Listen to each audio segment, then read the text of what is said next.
내가 본 섭리 역사와 사명자의 삶 제2편 처음 맞은 순회와 초기 교회 구성원.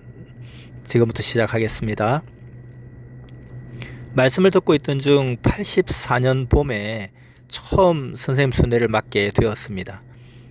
선생님께서 대구에 오셨다가 부산에 오신다고 했습니다. 초창기 대구 멤버들은 아주 심정이 뜨겁고 선생과의 관계도 좋아서 신부의 도시라는 별칭을 가지고 있었고, 또 인원도 많고 아주 적극적인 성향으로 선생님이 친근하게 여겼던 곳이라 대구에 자주 오셨다고 합니다. 그래서 그때 대구에 오신 김에 아직은 열악한 부산도 들러 가신다고 했습니다. 그때가 부산에 두 번째 오신 것으로 기억하는데요. 첫 번째 부산에 오셨을 때는 아주 심정 상하는 일이 있었다고 들었습니다. 부산 KBS 방송국 공개 스튜디오를 빌려놓고 와보라 하는 전단지를 만들어서 열심히 전단지를 돌리고 실제 제법 많은 사람들이 모였다고 합니다. 그때는 이제 부산이 아무도 회원이 거의 없다시피 할 때죠. 그리고 이제 부산이 고향인 멤버들이 내려와서 같이 도왔다고 합니다. 그래서 이제 제법 많은 사람들이 모였는데 선생님이 오셔서 이제 말씀을 전하게 되는데, 듣는 사람들의 반응과 자세가 아주 안 좋았답니다. 그런데다가 누군가 한 사람이 질문하기를 당신이 정말 성경을 그렇게 많이 읽고 기도 생활을 많이 한 신령한 사람이라면 내가 지금 이 책에 들고 있는 이 책에 몇 페이지에 무슨 내용이 있는가 맞춰보라 하면서 잡지, 타임지 잡지를 손에 들고 질문을 했다고 해요. 그래서 안 그래도 말씀 듣는 분위기도 또 그리고 자세도 안 돼 있던 터라 선생님은 그냥 심정이 상해서 조용히 가방을 챙기고 일어서려 했다고 합니다. 그때 이제 부산에서 처음 전도되었던 한 대학생 회원이 속으로 막 기도를 했대요. 선생님께서 막 나가시려고 하니까. 그래서 예수님 말씀을 더 듣고 싶어요. 꼭 계속하게 해주세요 라고 간절히 기도를 했다고 합니다.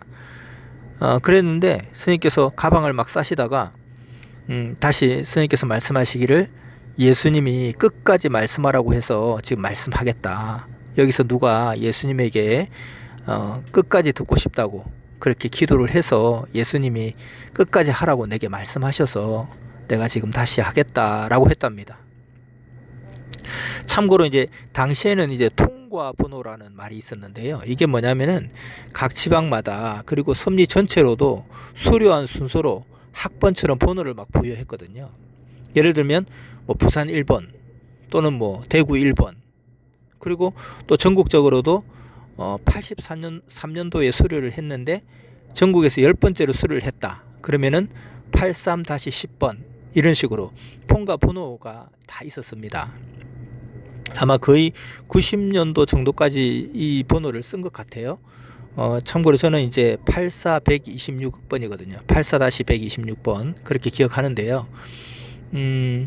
부산 1번 이분이 이제 지금의 저의 처형인데 각 지역의 1번을 기준자라 해서 아주 그들의 생존 여부가 아주 중요한 힘으로 인식되었던 그런, 왜냐면 기준자니까요. 근데 이제 생각보다 실제 그 지역의 1번이 현존하지 않는 경우가 참 많은 것이 좀 안타깝습니다. 아무튼 이때 그 예수님 말씀을 끝까지 듣고 싶어요 했던 그 학생이 부산 1번이었습니다. 어쨌든 그런 일로 부산의 첫 순회는 믿음의 조건을 세우지 못하고 심정을 거스른 순회가 되었고, 그 이후에 이제 이날 두 번째 순회를 맡게 된 거죠. 저한테는 이제 첫 번째 순회가 되는 것이고요. 게다가 당시에 이제 부산은 아직 교회도 아니었고 그냥 작은 방에서 서울에서 파견된 대학생 신분의 강사가 책임자로 있던 그런 상황이었기 때문에 바짝 긴장하며 순회를 준비하고 있었습니다. 참고로 이때에 부산에 파견된 강사가 박천권 목사님이었습니다. 저는 이제 수업을 마치고 지교회라고 불렀어요. 우리가 그렇게 모이는 방을 지교회라고 그랬는데, 지교회 방으로 가면서 만약 선생님의 모습이 기존 기성의 목사님 분위기처럼 머리에 기름기가 막 흐르는 그런 느끼한 모습이거나 몸이 퉁퉁하고 번지르르한 그런 모습이라면 실망할 것 같아서 그런 인상은 아니었으면 좋겠다 하는 생각을 하고 갔는데, 그 지교에 도착했을 때 방 안에서 누가 나오는데 마침 딱 보니까 얼굴이 까무잡잡하고 또 굉장히 마른 체형에 머리에 기름도 바르지 않은 수수한 차림에 낯선 사람이 나오는데 순간 아 저분이 선생님이다 이런 생각이 드는 거예요. 그런데 상의 자켓 가슴에 색도화지로 이름표를 달고 있었습니다. 선명하게 선생님 이름이 그게 적혀 있는 거예요. 그래서 그 모습에 굉장히 호감이 갔고 마음이 또 놓였습니다. 그 순회 때 이제 특별히 또 기억나는 것 몇 가지를 이야기하자면 밤에 스님께서 강의를 이제 하시는데 그 좁은 방 단칸방에 20여 명이 방과 마루에 꽉 앉아서 말씀을 듣는 상황이었거든요. 선생님도 그냥 제일 코너 모서리에 간이 의자에 탁 앉아가지고 옆에 칠판 하나만 두고 선생님도 꼼짝달싹 할 수 없는 그런 상황이었어요. 바로 뭐 선생님 무릎 앞에까지 사람이 바짝 붙어 있었기 때문에 선생님은 뭐 무릎도 다리도 제대로 펴지 못하고 꼼짝달싹 못하게 선생님 또한 똑같은 입장에서 계속 말씀을 강의하셨습니다. 30개론 말씀 강의하셨는데요. 불말세 그리고 비유 강의를 중심으로 쭉 말씀을 해주셨습니다. 좀 막차 시간을 놓치기 직전까지 강의를 하셨어요. 개인적으로 이제 말씀을 배울 때 불말세 그리고 비유론 이 말씀들이 참 기성교회 다니면서 많이 불만족스러웠던 점을 속 시원하게 풀어줬던 강의이기 때문에 강의 듣는 중에 굉장히 감동을 받았고 그래서 또 기억도 잘 했던 터라 그 선생님께서 똑같은 말씀을 또 하시는 거예요. 그래서 강의 들을 때 그 소감은 다 배운 것, 다 아는 내용이다 하는 느낌이었지만은 또 실제 주인공이 와서 직접 전해주시니 그것이 더 다르게 느껴졌고 또 동시에 너무 좁은 곳에서 오랜 시간 동안 말씀을 들으니까 온몸이 결리고 참 힘든 상황이기도 했습니다. 그래서 이제 겨우 막차를 타고 집에 거의 다 왔을 때쯤 같이 왔던 주명강 목사가 오늘 어땠냐고 묻는 거예요. 그래서 그냥 뭐 통상적으로 뭐 좋았다 그랬더니만 거기서 아주 그냥 의미심장하게 그리고 아주 나직하나 단호한 목소리로 그분이 시대의 사명자다 하면서 세 글자로 딱 이야기하는 거예요. 그냥 그분이 땡땡땡이다 이렇게 이야기하는 거예요. 이 초급 말씀도 아직 채 다 못 들은 상태에서 사명을 들어버린 거죠.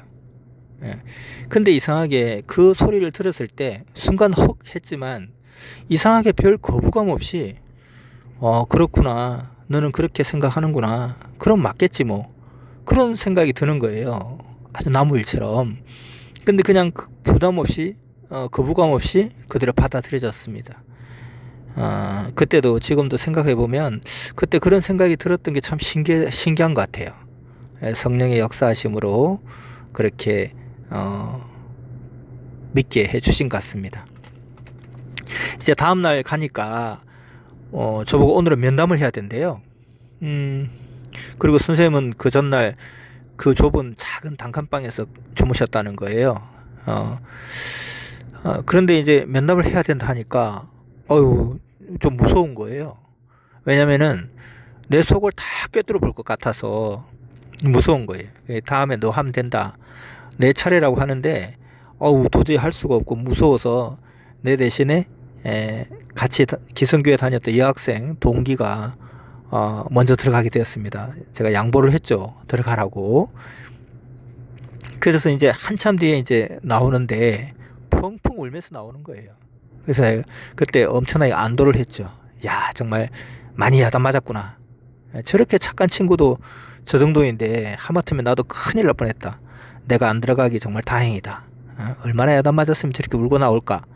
얼마나 자기 속을 꿰뚫어 보고 아주 부끄러운 부분까지 다 꿰뚫어 봤으면 저렇게 할까. 그렇게 생각했죠. 근데 사실은 이제 그 친구는 너무 감동받아서 주체할 수 없는 눈물을 흘렸던 것입니다. 근데 이제 결국 저도 이제 면담을 하러 들어가게 되었습니다. 뭐 더 할 사람이 없는 거예요. 면담도 할 사람이 없으니까 이제 뭐 사람에서 너도 해야 된다. 결국 이제 거부하지 못하고 다른 사람 대타로 넣을 사람도 없고 그래서 제가 들어갔습니다.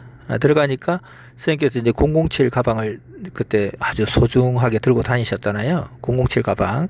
그 007 가방에서 A4지 같은 종이를 꺼내시고 펜을 꺼내서 제일 먼저 이름을 딱 적으셨습니다. 이름을 물어보시고 이름을 적고요. 이야기를 하는데 몇 가지를 물으시는 거예요.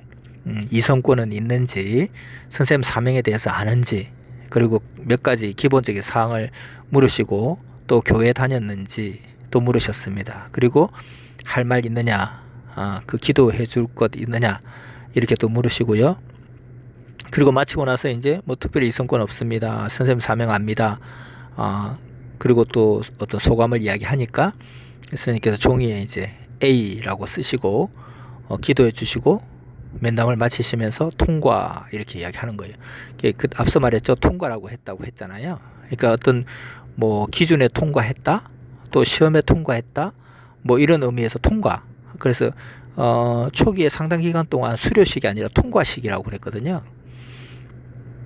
그래서 초창기 때는 수료 대신에 통과라는 말을 썼는데 선생님 사명을 알고 새 역사로 오는 장애물을 뛰어넘었다, 이런 의미에서 통과라는 용어를 전반기 상당 기간 동안 썼던 것 같습니다. 선생님의 사명을 아는 것이 통과의 가장 중요한 조건이었죠. 그래서 그때는 실상 30개론 말씀도 보세요. 가르치는 궁극적인 목적이 시대 사명자를 깨닫게 하는 것이 30개론 강의의 가장 근본 목적입니다. 그 목적을 향해서 30개론 하나하나를 쭉 말씀을 전해가는 것이거든요. 그리고 이제 그때 당시에는 이제 결국은 이제 선생님을 만나서 면담하고 이런 확인받으면 그때가 자기의 통과 날짜가 되는 거예요. 통과식이 되는 거죠. 물론 이제 통과식이 따로 있지만 저는 이렇게 84년 봄에 선생님을 이렇게 만나서 면담을 했고 실제 수료 날짜는 84년 8월 15일 날 통과 날짜로 잡혀 있는데요. 아무튼 이렇게 통과식 이러한 사항들을 이야기를 했습니다. 또 한 가지 그 순회 때 특이한 사항은 그날 선생님께서 이제 자가용을 타고 오셨어요. 그때 당시에 이제 선생님이 타고 다니는 까만색 세단 자가용이 있었는데요. 지금은 뭐 당연히 단종됐겠죠. 마크 5라는 까만색 세단 자동차를 타고 다니셨는데요. 아마 정확한지는 모르겠습니다만은 그때 표성현 교수님이 사주셨다 이렇게 들었습니다. 근데 거기에 또 특이한 것은 그 뒤에 유리에 예수님 영이체 사진, 한때 우리 많이 소장하고 있었죠. 예수님 영이체 사진을 뒤에 또 붙이고 다니셨거든요. 근데 그 차를 이제 그 조그마한 자취방 앞에는 당연히 주차 공간이 없으니까 동네 공터에 차를 세워놨는데 그게 이제 차가 기스가 난 거예요. 그래서 이제 그것 때문에 굉장히 선생님 심정이 상해하셨습니다. 왜냐면은 그 자동차 기스난 것보다도 그것이 하나의 징조다. 이 중심권에서 일어난 일은 징조로 보기 때문에 더 이제 심각하게 생각하신 거죠. 이게 무슨 징조냐. 그래서 이제 첫 순회에 이어서 또 심정 상하는 일이 생기게 된 거예요. 그렇게 이제 가시는 날 바로 이제 직전에 이제 가시는 날 오후에 가시는데 딱 이제 오전에 이제 그게 발견하게 된 거죠. 그래서 심정 상하신 채로 또 대구로 둘렀다가 서울 가신 다음에 대구로 가셨어요. 그래서 이제 그 이후 대구는 더욱더 신부의 도시, 부산은 심정의 도시가 되었습니다. 심정이 뜨겁다 하는 의미의 심정의 도시가 아니라 심정거리라는 그런, 그래서 신부의 도시와 심정의 도시, 심정거리 도시. 근데 이제 그런 어려움이 있었지만 이후에 부산 섭리는 점점 회복하면서 심정의 도시라는 별칭은 그대로였지만 이제 그 심정의 도시가 심정거리라는 의미가 아니라 정말 글자 그대로 심정 깊은 심정의 도시로 변모해 나가게 되었습니다. 이런 일이 있었고요. 또 그때 스님께서 이제 오셔서 30대 후반 이제 40즈음이죠. 그렇게 전국을 다니면서 사람들을 만나주시고 세워주시고 그리고 그 작은 자취방 단칸방에서 주무시고 그렇게 하면서 이제 일일이 또 순회를 다녀주셨습니다. 이제 그 초창기 부산 섭리의 구성원들 출신들을 한번 살펴보면요, 의미 있는 특이점을 발견할 수 있습니다. 당시에 이제 부산 1번은 앞서 말했듯이 첫 순회 때 KBS 공개홀에서 선생님께서 심정 상해에서 가방 접고 나가려 할 때에 예수님께 저 말씀 끝까지 다 듣고 싶다 했던 그 학생이었고요. 이후에 이제 그 학생이 가정 핍박으로 묶여 있을 때 부산 섭리에 기둥으로 세워졌던 두 감람나무가 있었습니다. 근데 이제 이 두 감람나무 이제 부산대 공대 복학생 학생들이었는데요. 한 사람은 단감동 출신이라고 하는데, 단감동이 어디냐면은 당시에 이제 부산에 그 화장터가 시내 안에 단감동에 있었습니다. 그래서 단감동 하면은 굉장히 좀 이제 화장터 동네, 굉장히 좀 뭐라고 해야 되나요? 아주 그 좀 그렇게 좋지 않은 동네였죠. 또 그리고 또 한 사람, 두 감람나무 중에 한 사람은 또 어디냐면은 부산에 이제 나병 환자를 격리하는 동네가 있어서, 격리해서 살게 하는 동네가 있었습니다. 그래서 나병 환자로 발병된 사람들은요, 이렇게 보면 뭐 눈썹이 없다든지 코가 없다든지 손가락이 뭉퉁하다든지 뭐 이렇게 이런 사람들이 한 군데 이제 격리해서 모여 살게 했거든요. 그 격리해서 사는 동네가 부산하면 유명한 오륙도라는 섬이 있잖아요. 그 오륙도 바로 앞에 그곳에 살게 했습니다. 근데 이제 그 나병 환자촌이 있는 거기에서 조그마한 산 하나만 딱 넘으면 같은 행정 소재지 용호동이라는 그 동이 있었어요. 그래서 거기 동네 출신이었습니다. 그래서 이제 저도 이제 그 동네 출신이죠. 그러다 보니까 이제 우리 교회 기성교회, 우리가 다녔던 기성교회도 오륙도 교회였습니다. 이게 이제 부산의 두 감람나무의 출신들이 어디서 왔느냐 하면은 그 나사렛에서 무슨 선한 것이 나랴 했던 것처럼 부산에서 가장 천대받던 화장터 동네하고 부산에서 가장 낙후된 지역 중에 하나인 나병 환자 격리촌 동네에서 시작되었다. 이 굉장히 동시성적인 의미가 또 있는 것 같습니다. 예수님 때처럼. 그리고 이제 그때 당시에 이제 저도 그렇고 명강 목사도 그렇고 우리 오륙도 교회 멤버 10수명이 초기 부산 교인들의 주축이었거든요. 그래서 이제 오륙도 교회가 한번 발칵 뒤집혀지기도 했습니다. 제가 이제 목사님께, 담임 목사님께 대표로 불려가 가지고 굉장히 면담도 받고 막 그렇게 했거든요. 아무튼 자, 이렇게 그 부산의 그 두 감람나무와 그리고 부산 처음의 주축 멤버들이 정말 그 뭔가 좀 이렇게 뭐 화려하고 멋진 그런 출신들이 아니라 가장 열악한, 또 가장 사람들이 업신여기는 그런 곳에서 시작되었다. 굉장히 또 의미가 있는 것 같습니다. 자, 이렇게 각 지방이 하나님의 역사하심과 선생님의 하늘 신부를 찾아 나선 그 발걸음으로 조금씩 싹을 튀어 나가게 되었던 것입니다. 자, 이것으로 내가 본 섭리 역사와 삼행자의 삶 2편 처음 맞은 순회와 초기 교회 구성원 편 마치겠습니다. 2주 뒤에 3편에서 다시 만나겠습니다. 감사합니다.